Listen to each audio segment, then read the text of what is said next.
कासिर नवाज़ शाह छा करे सघंदो, वध में वध रोई चुप खणी हू कंदो, छा थियो कसूर थी वणे जो दूर। अस्सलाम वालेकुम दोस्तों, तव्हांजे साम्हूं तव्हांजो नंढड़ो फ़नकार रमज़ान रंगीलो।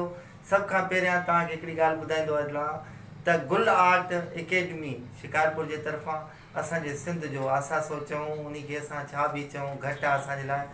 असांजे सिंध जो सुहिणो शाइर साईं कासिर नवाज़ शाह, जंहिंजो बेनिफिट शो गुल आर्ट एकेडमी शिकारपुर जे तरफ़ां थी रहियो आहे 18 फरवरी ते दुआ शादी हाल में।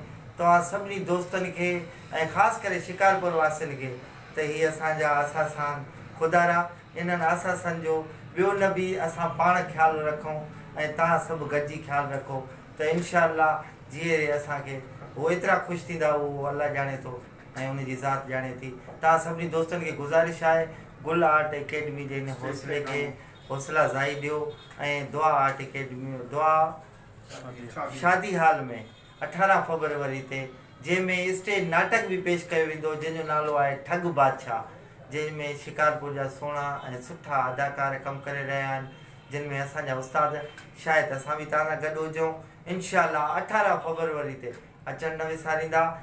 दुआ शादी हाल शिकारपुर में गुल आर्ट एकेडमी तरफ़ां राति जो 9 बजे तव्हां सां गॾु हूंदासीं।